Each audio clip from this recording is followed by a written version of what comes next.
Hi friends. ഇപ്പോൾ SSLC IT exam കഴിഞ്ഞു. ഇനി ഉടനെ മോഡൽ എക്സാം വരാൻ പോകുന്നു അല്ലേ? അടുത്ത മാസം SSLC പരീക്ഷ നമ്മൾ എഴുതാൻ പോകുന്നു. ഈ SSLC പരീക്ഷ എന്ന് പറയുന്നുണ്ടല്ലോ, വെറും ഒരു പരീക്ഷയല്ല. നമ്മൾ 10 വർഷം നിങ്ങൾ 10 വർഷം എന്ത് പഠിച്ചു എന്നുള്ളതിൻ്റെ ഫലമാണ് പുറത്തു വരാനായിട്ട് പോകുന്നത്.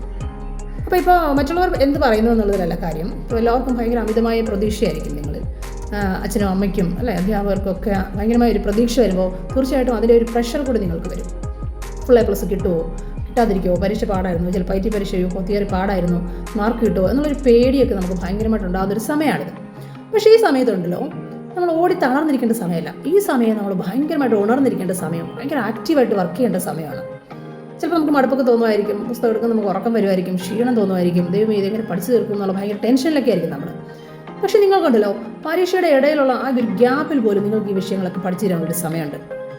അപ്പോൾ നിങ്ങളൊന്ന് ആലോചിച്ച് നോക്കിയേ, നമ്മൾ ഇത്രയും നാളിത് പഠിച്ചു അല്ലേ, ഇനി നമുക്കിപ്പോൾ മോഡൽ എക്സാമിന് മുന്നേ നമുക്ക് പഠിക്കാൻ സമയമുണ്ട്, ഇനി ഒരു മാസം നമ്മുടെ മുന്നിൽ കിടക്കുന്നുണ്ട്. അപ്പോൾ തീർച്ചയായിട്ടും നിങ്ങൾക്കിത് പഠിച്ചു തീർക്കാനായിട്ട് സാധിക്കും. ആദ്യം ആ കോൺഫിഡൻസ് നമ്മൾ ഉണ്ടാക്കട്ടെ. ഐ ക്യാൻ ഡു ഇറ്റ് എന്നുള്ളൊരു കോൺഫിഡൻസ് വന്നു കഴിഞ്ഞാൽ ഉറപ്പായിട്ടും നമുക്ക് നന്നായിട്ട് പഠിക്കാൻ സാധിക്കും. വേറെ ഒരാളിൽ നിന്നുള്ള ഇൻഫ്ലുവൻസ് കൊണ്ടല്ല, നമ്മൾ സ്വയം ഇൻഫ്ലുവൻസ്ഡ് ആയെങ്കിൽ മാത്രമേ നമുക്ക് ആ വിജയം നേടാനായിട്ട് സാധിക്കുകയുള്ളൂ. അപ്പോൾ കൃത്യമായിട്ട് പ്ലാനിങ്ങോടുകൂടി ആ പേടിയൊക്കെ മാറ്റി വെച്ചിട്ടുണ്ടല്ലോ, നല്ല കോൺഫിഡൻസോടുകൂടി നിങ്ങൾ പ്രിപ്പയർ ചെയ്യുക. നിങ്ങളെക്കാൾ നന്നായിട്ട് ആ പരീക്ഷ എഴുതുന്ന ഒരാളുണ്ടാവരുത് എന്നൊരു ദൃഢനിശ്ചയം നമ്മൾ എടുക്കുക. അത്ര നന്നായിട്ട് വേണം നമ്മൾ പേപ്പർ പ്രസൻറ്റ് ചെയ്യാൻ. പേപ്പർ കണ്ടാൽ ഒരാൾ മാർക്ക് ഇട്ട് പോകണം. അത്ര നന്നായിട്ട് നിങ്ങൾ എന്ത് ചെയ്യാം, നിങ്ങളുടെ പേപ്പർ പ്രസൻറ്റ് ചെയ്യുക. ഉറപ്പായിട്ടും നിങ്ങൾക്ക് നല്ല വിജയം ഉണ്ടാവുക തന്നെ ചെയ്യും.